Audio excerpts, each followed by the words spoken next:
Morning, everyone. It's nice to see such warm faces in such a great room. Faces familiar, faces unfamiliar. So I want to begin today by saying that I would also want to acknowledge being invited on ancestral land of the Roaring Jerry, excuse me if I don't pronounce it correct, the Woi Wurrung and the Boon Wurrung, peoples of the Kulin, also paying my respect to the elders of the past and the present. I had the honor and pleasure yesterday to interact with Professor Narwi, a Boon Wurrung senior elder. And this was part of a really good student review at RMIT with Christine Phillips, who will be moderating the session after. And I was really moved by the idea that you're taking on the deep time knowledges and ancestral knowledges which in some part have been fragmented, in some part have had and gone through a lot of trauma, but there's a working towards a logic of healing. And I think students and pedagogy to be engaged within that is extremely critical. And so I guess I'll begin to looking at the historical context of the theme of this conference, which was quite interesting and challenging at the same time, because common interests is very problematic when you look at the context, if you look at the past of it. It was very rare for common interests to be extended, and the rights indeed extended to indigenous people. It wasn't common at all. In fact, this legacy in many parts of the world still remains within the geographies of the so-called Commonwealth nations that Australia is a part of. I feel more inclined to interrogate our undercommon interests that lie beneath, where caves, forests, deserts, and valleys were and still are used as spaces of decolonial resistance, enabling us to take up the urgent and yet creative movement of climate justice and equal rights for all people around the world, a kind of down-under reflection of our common interests. So it's with great gratitude the partners who've made it possible for us to be here, with a sort of jet lag, muddling my thoughts here and there. So forgive me as I walk through this presentation slowly and not muddle around too much. So we have been called many things: non-architects, overthinkers, artists, which has a lot to do with when my co-founder and I, Stella Mutegi, she's from the left, the second on the bicycle, we got fired from a big architectural firm on the same day. To say this was a kind of midlife crisis is an understatement. We questioned if we were really architects at all, or if what we were practicing was even architecture in the first place. So it is safe to say that this has been an ongoing journey of dealing with this traumatic time when my son was barely a year old. Stella had a family of her own, and we were venturing into the wild without a troop or a pride. But 10 years on, through it all, we still describe ourselves as architects and researchers, charting our way through the lands, and still believing that architecture and urbanism has a significant space in this world. Our work, yes, addresses the anthropological and geological context of the post-colonial African city, and I hope to unpack that a little today, so bear with me. But through it all, looking at the contemporary challenges of the rural and urban lives that weave through it. So our body of work, in a way, is like an excavation into the lacuna of the origins of architecture, from the perspective of the corridor of humanity that is the Great Rift Valley, a datum point for all of us as a human species that has brought us here today.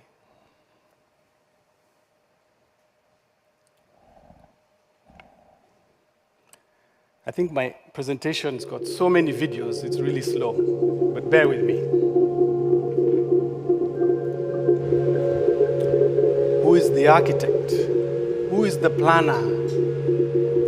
Who is the designer of our cities and its hinterlands? What is our peripheral view of the ruins of greed and injustice? Don't we see it all falling apart at the seams through climate breakdown, war and genocide in distant lands of Palestine, of Sudan, the Congo, wars of extraction, wars of subjugation, and complete annihilation of the earth systems? Are we afraid of what we see? Does our ambivalence implicate us? Who are we? And who, more importantly, must we become? Welcome to this map. This is a map of Africa and Australia, worlds apart and yet close. We mold this map upside down, or so it seems, for in space there's really no up or down. The Aboriginal people of Australia are the oldest continuous culture of the world, believed to have moved out of Africa much earlier than other humans, around 70,000 years ago. We also acknowledge the spiritual truths that they were always on this land.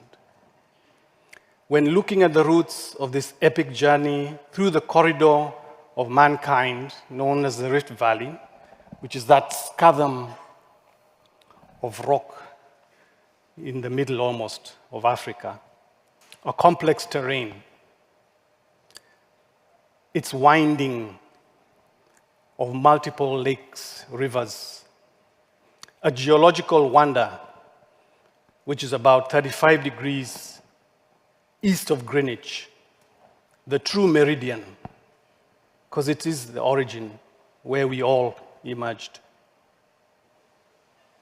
where hominid species lived between 3.4 to 4 million years, such as the Sahelanthropus, the Australopithecus afarensis, named Lucy in East Africa, whose kind lived for more and almost 700,000 years.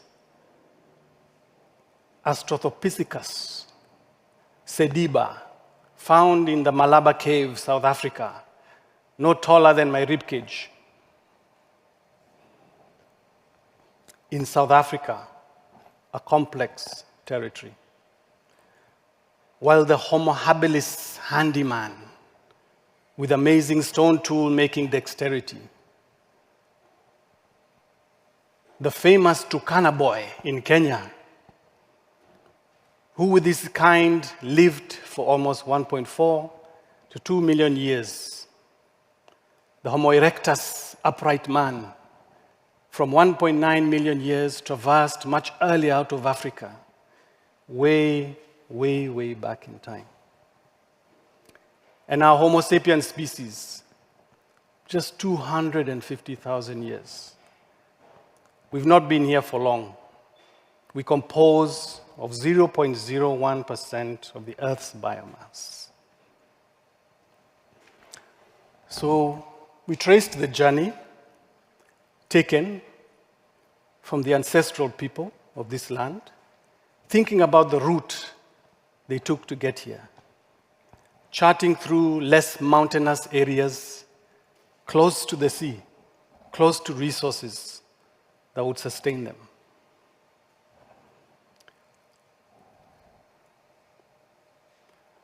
With exact thought, but not exact precision, migration routes taken by the ancient Aboriginal ancestors can be contested. This UNESCO World Heritage Site in Sharjah, excuse the shrubbing, English is my second language, in the United Arab Emirates, is a potential Paleolithic site of shelter, where one of the earliest evidence of early human life outside Africa, dating 130,000 years ago, was found. This precedes the movement of humans towards Australia and can be argued was an ancient land of transition. We analyzed this cave for the Sharjah Architecture Triennial about a year ago to contemplate on these multiple pasts and multiple futures.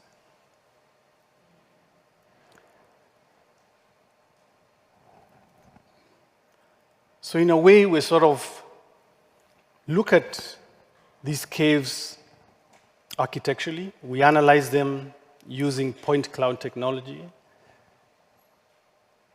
And it's quite a special site, this one in particular, because it has a repository of very complex stone tools that were stored and are still there at the Archaeological Museum in Sharjah. And this elevated rocky outcrop of Jabal al-Faya mountain ridge overlooked the hunting plains beneath, a site where we contemplated ways to find and catch our food. It could be said that this is Sharjah's original slaughterhouse.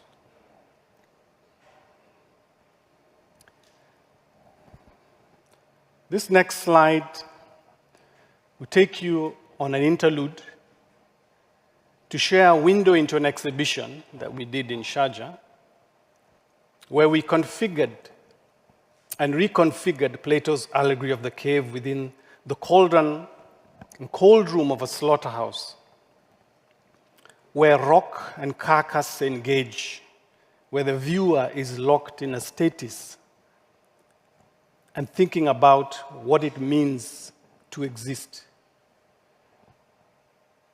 with geology taking part and parcel of that discourse. This next cave, really close to our heart, one of our favorite actually, and it has some of the most ornate pieces of ancient cave art found in Las Gil, Hergesia, Somaliland in East Africa, dating almost 3,500 to 2,500 BCE. The domesticated animals and that process of animal husbandry dating back around 10,500 years was a pivotal moment of human history. These cave paintings, show animal husbandry at its most expressive, where longhorned cows known in some parts as ankole were dressed by humans and cared for, a shared kingship that still remains today of sort. Although on a global scale, we have grown disjointed, destroyed our environment, and this legacy of consumerism is permeating. The cow today has been reduced to a juicy, medium to well-done rump steak. We are indeed grossly disconnected from the earth systems that keep us alive on a knife edge. Log 1, the undercommon. The geophysics of architecture.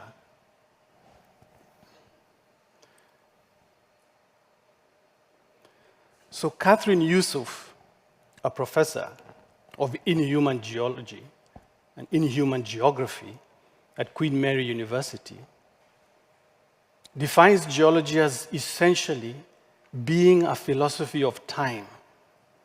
As a philosophical discipline, geology was a history of ideas about the origination of the earth and earth beings, which was materially made through colonialism and its racial praxis. Colonialism was essentially through an inhuman and desperate acts about earth and how best to extract earth.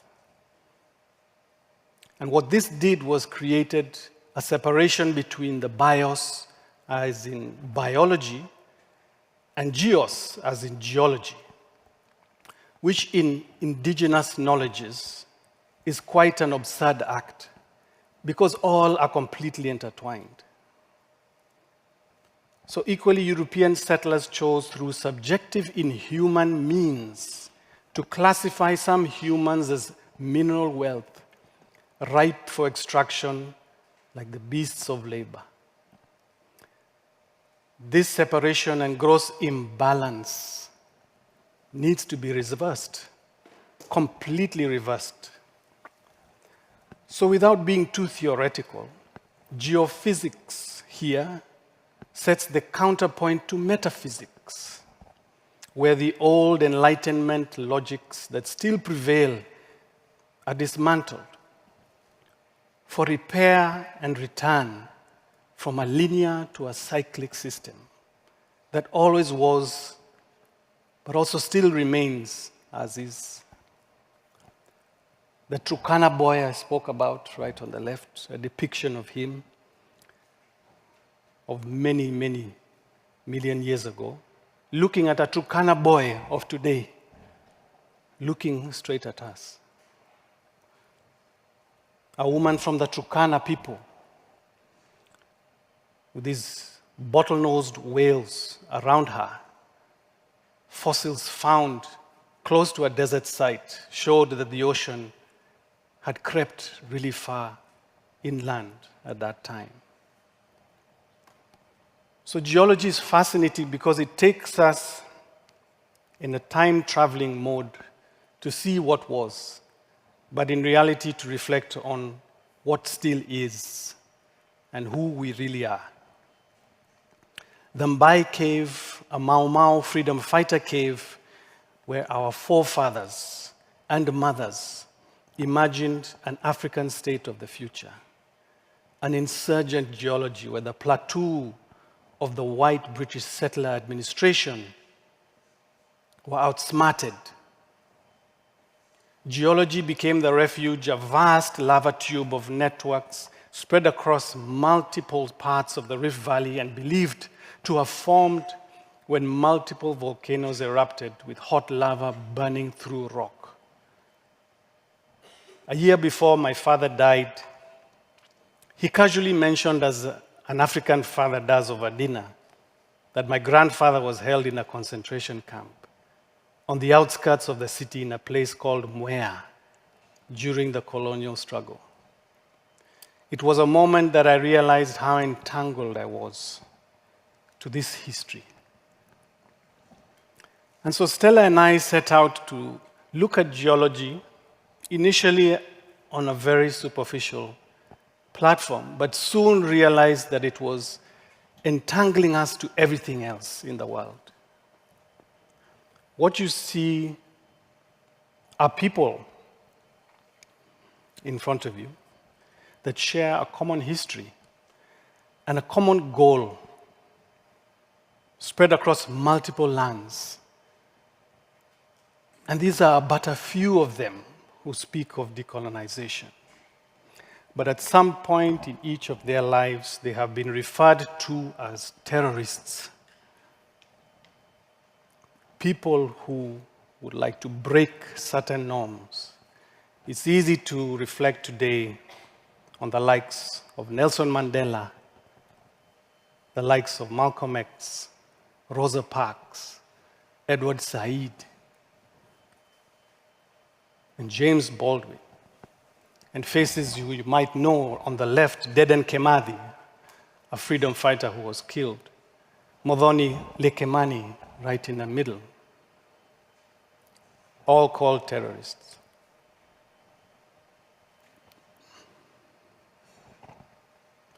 So the history of architecture is implicated. So is its present. It's important to note that architecture is never neutral, especially the history. Murray Fraser, my former dissertation tutor at Westminster University, edited the 21st edition of Sir Bannister Fletcher's Global History of Architecture, moving such an inherited artifact, as he calls it, from its original motive, that is the book, that was to give ideological support to European imperial bias and expansion, tracking the course of global power, yet moving away from a single authoritative voice into a more rehabilitative body of work on a vast, inclusive geographic scale with diverse works across space and time. So it was natural for me, as a student and still today, to reflect and add to this archive from the perspective of reading decolonial caves of resistance as architecture as well. For it was in the inhabitation of these caves and operationalizing of these caves that they became architecture. So it is indeed from a prehistoric perspective and a present vantage point that we imagine the birth of architecture as not constrained to when the Enlightenment deemed that architecture began, but indeed that line has been broken. But by breaking it, we are creating a real opening. Log number 2, our Anthropocene Museum story.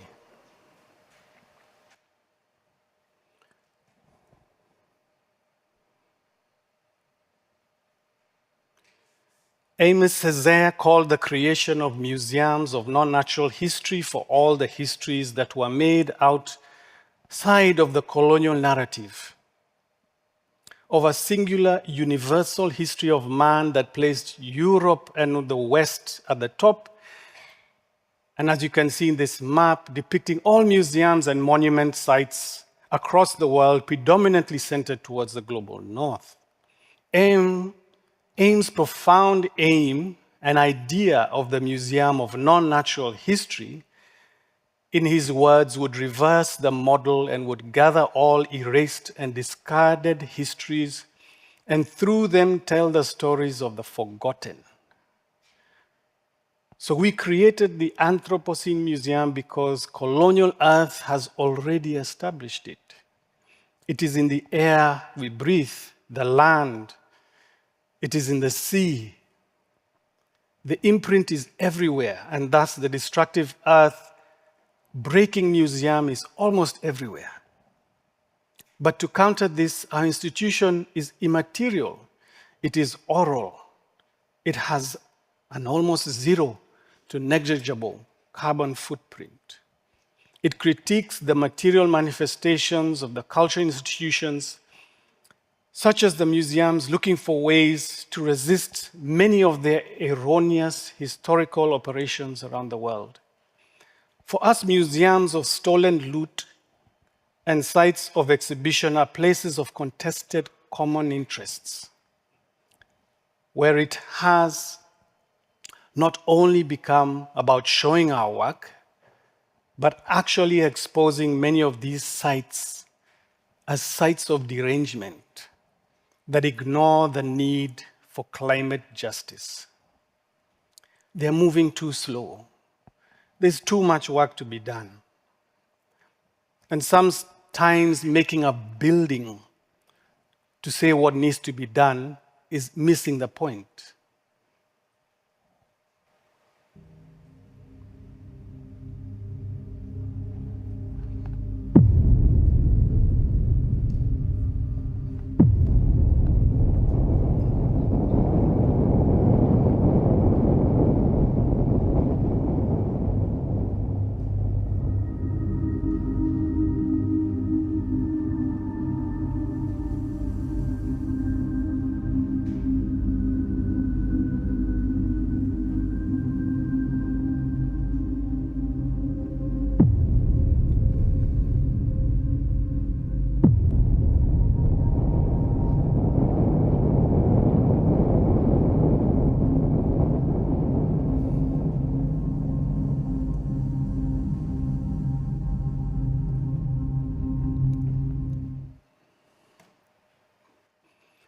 So welcome to Mount Suswa.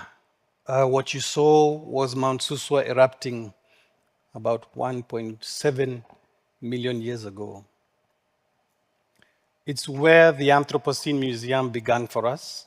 It's a beautiful site. And this, the epicenter of the eruption, the inner crater, an immense site of biodiversity with the leopards, baboons, auger buzzards flying in the sky. It's ancestral Maasai land. The Maasai, similar to the Aboriginal people here, are not bracketed just under the Maasai or the Aboriginal. They are a people and a complex people where you might find the Maasai with longer hair, which you might have seen in maybe David Attenborough's shows, and some bald like me. But they are still Maasai. And that complexity is important because it's partly what we need to think about deeply. This is a site not too far from Mount Suswa. And it shows the fact that in Kenya, we have a fantastic track record of producing green energy. Our national grid is probably producing 90% green energy. And it's partly due and based on our exploitation of geothermal power. Geothermal power, which in simple terms is sending cool water into the earth, the depths where it's extremely hot, and as it comes up, it spins turbines and generates power. All in the Rift Valley, where it all began. Are we so close to that engine of the earth that is powering our economy? But yet, within the grammars of this energy system are deep exploitative practices that have been highlighted, where the Maasai, not far from Suswa, were removed from their ancestral homes, lured by the promise of funds and movement to other lands. But in reality, as you can see on the left, it is a scarification on the landscape, which has degraded the landscape. As much as it is green at a cost, green to the Maasai people way of life. So the people of Suswa who told us about this, we did not learn from it in any other way. They spoke to us of this that has been hidden and kept in the depths. We soon realized that there was an immense conglomerate behind that project. That project was funded by the World Bank, United Nations part of it. And there's an interesting World Bank report that highlights that, yes, indeed, the Maasai were denied the actual right to the indigenous land of being classified as indigenous peoples, but were regarded as vulnerable people. So what that did, it gave them less right to demand more compensation for what they would lose. And unfortunately, within that legalese, they lost so much. So this was our first opportunity to express this project in 2019 within the Cooper Hewitt Museum, a space no bigger than where I am, where we exhibited this project. We had that first opportunity to speak about these natural systems that were under threat, because the Maasai were telling us, we are next in line. We're actually going to lose all of this if we don't get it right, if we don't keep our land, if we do not protect our territories. So in our small way, as architects might do, listening a lot, using the power that we have to visualize and communicate, connect with what life lives on the mountain, the olive baboon, the giant mastiff bat, among so many other creatures, vulnerable to this wave and push to exploit grid energy. But at what cost? And at the heart of it are caves. An immense network of caves, over 170 networks, vast and big. So we did again do what architects do, analyze these caves using technology, cut sections, show their location. But this one's particularly not in Kenya. I mean, not in Suswa, but in Nairobi, in the capital city. But the geology and formation of the cave complete the same. So the story of how the caves in Suswa were in formation and how the caves in Nairobi were in formation are the same. And that's what's beautiful about geology. It's all interlinked, all connected. Call it a metaphor for what needs to be done, but it's the reality.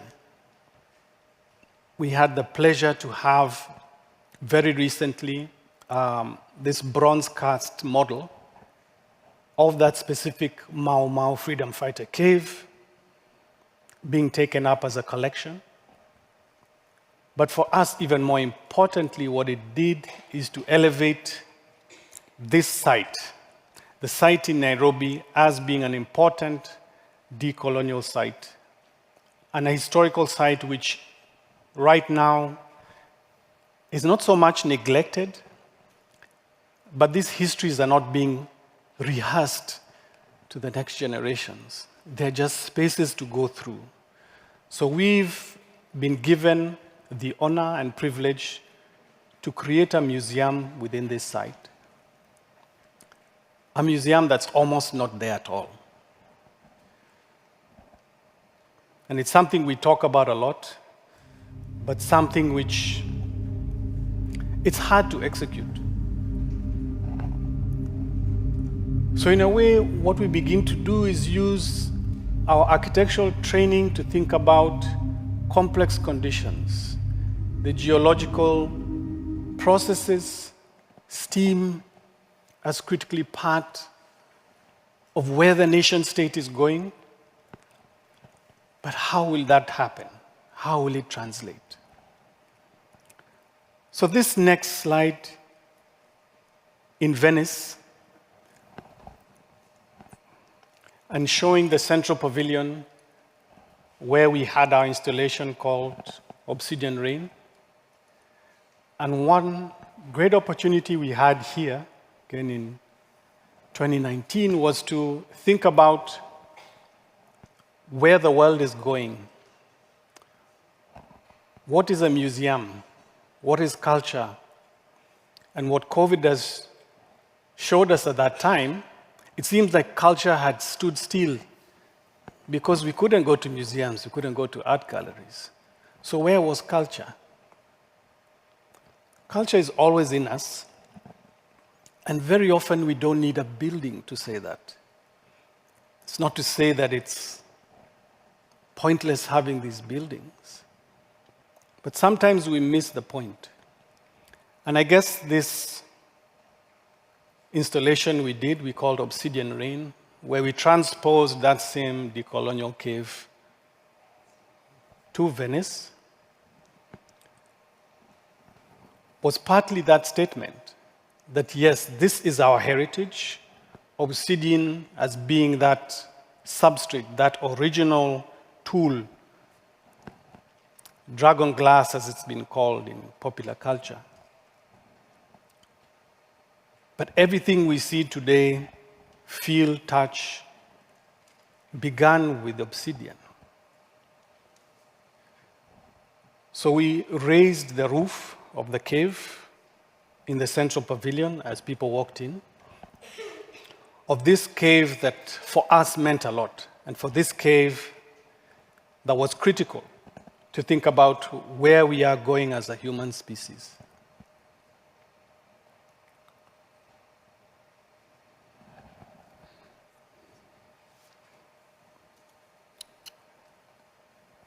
I had the pleasure, privilege to be in Venice, but it was a difficult time. It was a difficult time because in this particular year, in Leslie Loco's Laboratory of the Future, a lot of us could not get there. Visas were denied. It was a moment of celebration, a moment to experience and to share, but visas were denied. So what hoped for and what it was intended to be a moment of extreme celebration and joy became a really difficult period. Stella wasn't there. A lot of Leslie Loco's team were not there, among other participants. So it was as though the subjects of decolonization were going to deaf ears. They meant nothing. We have the fantastic opportunity next year, in 2025, to curate the British Pavilion. We have been warmly welcomed by the British Council. Stella, myself, Owen, Catherine, and the lion at the end. Something maybe you might not know, the lion is colorblind to red. It cannot see the color red. Some people believe that's why the Maasai dress in red. I think it has a deeper meaning, especially when you think of the Lion of Venice being colored red. I naturally cannot say too much, but we hope that you will join us in Venice to experience our ideas. Log 3. The Baboon Parliament and Youthful Occupation.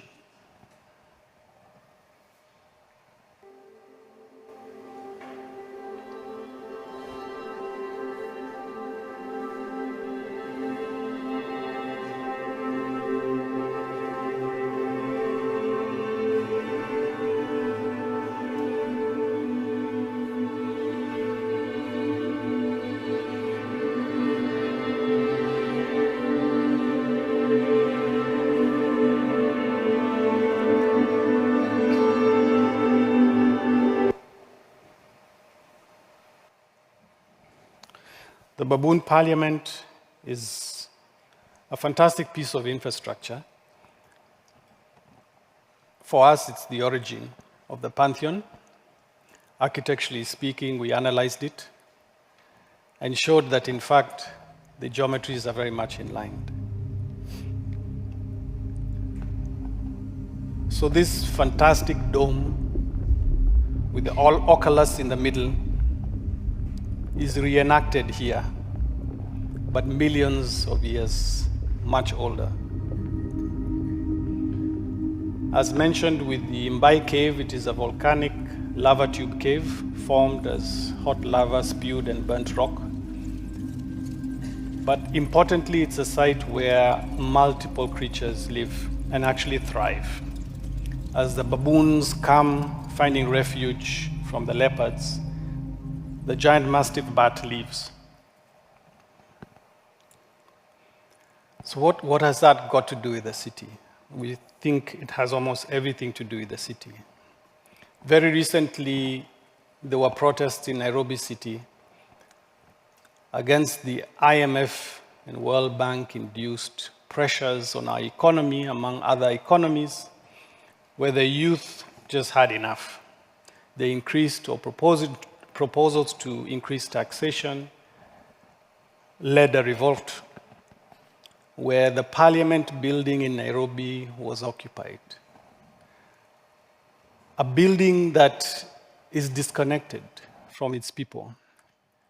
Unlike the Reichstag, where you can walk and see the elected officials doing what they do, in this building you have no chance of that. And so they broke in. They broke through the parliament building It is a colonial legacy.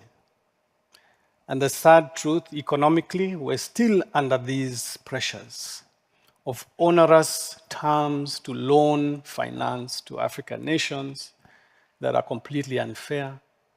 But beyond that, corrupt leaders being enabled to enact their wicked ways. Because after all, within the Rift Valley, where Congo touches, is mineral wealth, an immense mineral wealth that is easier to extract when you have a corrupt government. So what is parliament? This is our parliament of disparate buildings, and the gold one in the middle is Baby Ben. Big Ben's child. And it was intentional. The architect did reenact the British Parliament infrastructure. So what you're seeing here is the point where the protesters broke into the building. We as cavers, we brought in the baboon parliament in comparison to look at what they did as a sort of conceptual gesture and begin to imagine, what if we opened the parliament site? What if we opened it to the people? What if that could trigger something more? And the idea is that we would build the parliament building using the traditional Maasai Manyata technology, which involves timber, cow dung, earth, and many things. Baby Ben flipped in reverse. So none of us have been up that building. Log 4, forgive me for going on a little, but I should be done very soon. Preparations to reverse water scarcity. This project began when we analyzed along the coast a sequence of caves known as the Shimoni Caves, where enslaved people were held. You see Stella there, where we engaged with the local community, and they again told us of these stories. They again linked the geology of this cave connecting to larger systems. The 3 giant sister caves, which again we also analyzed. A coral cave, very unique and very different from a lava tube cave. This thrusted millions of years ago from the ocean onto the shore. And so drawings, again, was our refuge to think about what that might mean. Drawings in cross-section through the earth, understanding that it was 1,000 square meters in size, contemplating how many slaves were kept, a very difficult thing to think about. We had the pleasure of being invited by the Louisiana Museum of Modern Art to reflect on that history. The Shimoni Cave was critical to that. So we brought that cave to this immense room, immense space, but bringing something interesting as well, looking at slavery and the history of slavery along the western coast as well.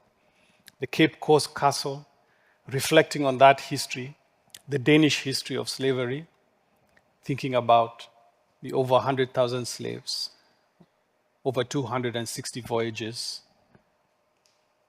But architecture, again, implicated at its heart, the door of no return, that vault where millions of slaves went through. We transposed that to Denmark, brought it into the space using limestone from a local quarry to open and enter the site.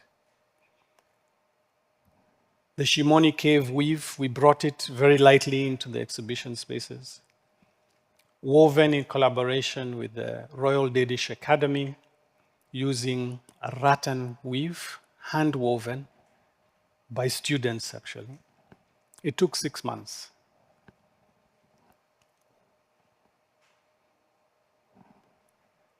So the Anthropocene Museum is incredibly connected to multiple things and multiple points. And this cow corridor also links to the logics of the Shimoni cave. Cows in Nairobi are really special. They're actually citizens of the street. They roam the streets looking for grass, as cows do.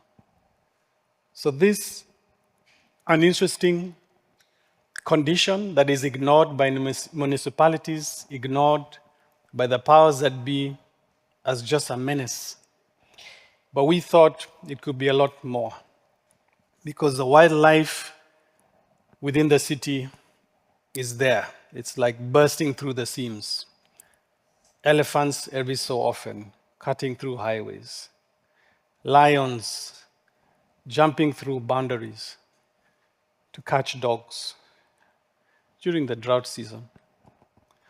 But it's also believed that sometimes during the rainy season, because the lion prey have gathered immense strength by eating so much grass, it's really difficult for these lions to hunt. So they go for the soft targets. And I say soft target, that was a Rottweiler dog taken by a lion. So this reality is in the city. It's alive. But how do you plan for it? You almost cannot. And so this Cow Corridor project was about thinking of what Nairobi as a city is in relation to these complex natural systems that cannot be ignored. They have to be reflected on. So again, the Shimoni slave cave was an infrastructure in our mind, reflecting on what this building could be, reflecting on what was the purpose of a cow corridor.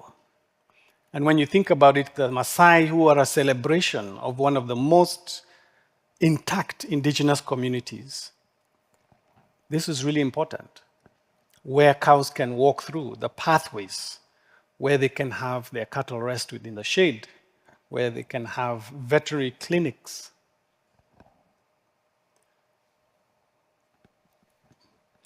And it became a provocation to think about the superhighway to bring in very many cars to the city and ways to actually reverse that. And if not now, it will happen soon, as has been reflected on the cities.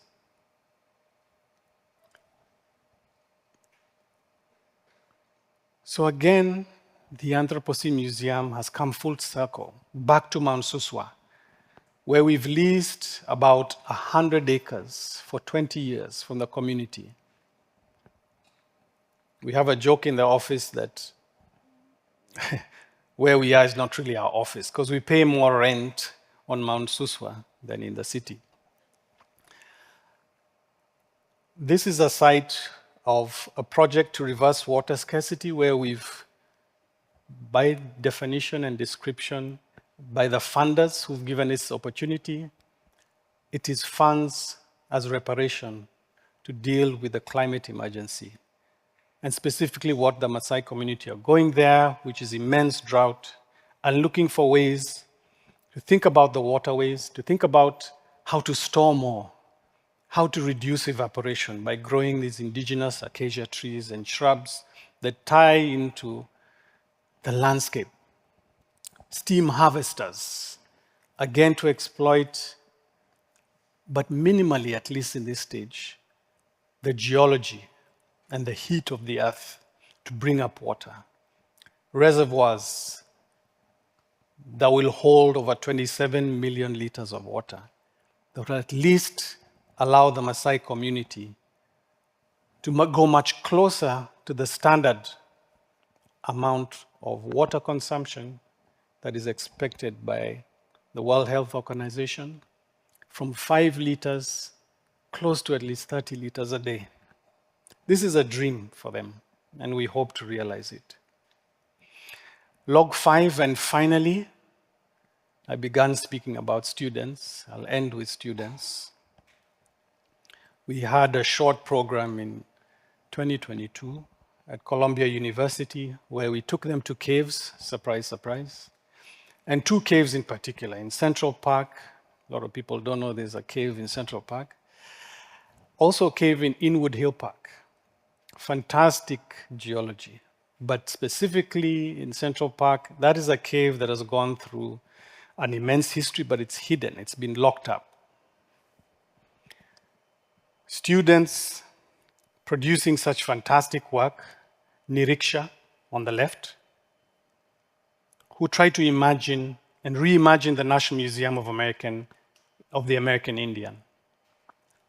Claire Kaur in Wood Hill Park, using indigenous knowledges to reconfigure the park.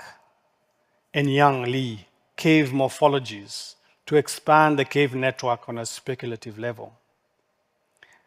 Meng Yu, looking at misogynistic crime in New York using NYPD data to think about and reimagine what the city of New York can be.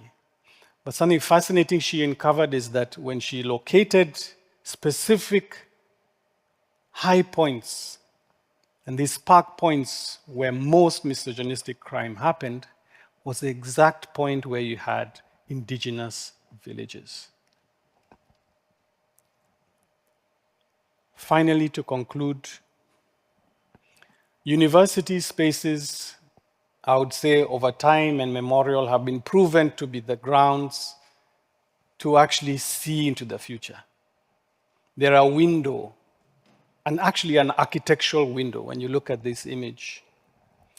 And it's a fascinating image because it shows two very different times. The one on the right is from 1985, while the colored one on the left is from this year in 2024. And these are both protests at Columbia University, fighting apartheid in South Africa, while fighting apartheid and genocide in Palestine. Both with architectural acts at the front of the buildings, through encampments, immense resistance of what we see today. It beggars belief how a genocide is going on right under our nose, on social media. We've allowed it to happen. But there's a lot of hope. And the hope is with the students. The young people see clearly than us, more precisely. And if you don't heed the students, I don't know where we're going to be. So again, I guess the emphasis is architecture keeps cropping back. It is intertwined. It is immensely integrated. Our codes of conduct, not only as architects, but planners, professionals, they incumbents us to act, to speak, to fight, to scream. That is part of our profession. It is part of who we are as a species. The rest is to be seen.